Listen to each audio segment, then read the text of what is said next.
துபாயில் நான் சொல்கிறேன் இந்த 5 ஹிடன் ஜெம் கண்டிப்பாக நீங்கள் பார்த்துருக்க மாட்டீங்க. அல் குவாத்ரா லேக்ஸ், டெசர்ட்லேயே சர்ப்ரைஸாக இருக்கிற ஒரு peaceful lakes, flamingo, cycle tracking, heart shaped love எல்லாமே இந்த இடத்துல நீங்கள் பார்க்க முடியும். அண்ட் இது சில் வைப்ஸ் கேரண்டீடாக இருக்கும். அல் பஸ்தக்கியா அல் ஃபிதியோட ஹிஸ்டாரிக்கல் பிளேஸ்.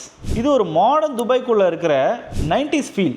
ஆர்ட் கேஃபாக இருக்கலாம், கல்ச்சரல் வியூஸாக இருக்கலாம், விண்டேஜ் வைப்ஸ் தான் இது உங்களுக்கு. The view at the Palm Burj மட்டும் இல்லை ப்ரோ, பாம் ஜுமரோட டாப் வியூ எடுத்தால் அதோட வேற லெவலான எக்ஸ்பீரியன்ஸ். இது வந்து ஒரு பியூர் இன்ஸ்டாகிராம்கான கோல். ஹட்டா துபாயில் இருந்து கொஞ்சம் டிஸ்டன்ஸ் இருக்குது, பட் பியூர் மவுண்டன் எஸ்கேப். கயாக்கிங்காக இருக்கலாம், ஹைக்கிங்காக இருக்கலாம், மவுண்டன் லவர்ஸ்க்கு இது வந்து ஒரு பர்ஃபெக்டான ஸ்பாட். ஃபைனலாக மூன் லேக், சீக்ரெட் டெசர்ட் ஸ்பாட்னு சொல்லுவாங்க. Crescent shape lake in the middle of the desert and சன்செட்டில் ஃபோட்டோஸ் நெக்ஸ்ட் லெவலாக இருக்கும். ஸோ துபாய்க்கு போகும்போது ஷாப்பிங், சைட் சீயிங் மட்டும் பார்க்காம நான் சொன்ன இந்த ஹிடன் ஜெம்ஸும் ட்ரை பண்ணுங்கள். கண்டிப்பாக வேறு லெவல் எக்ஸ்பீரியன்ஸாக இருக்கும். துபாய்க்கு போகணும்னு நினைக்கிற உங்கள் ஃப்ரெண்ட்ஸுக்கு இந்த ரீலை ஷேர் பண்ணுங்கள்.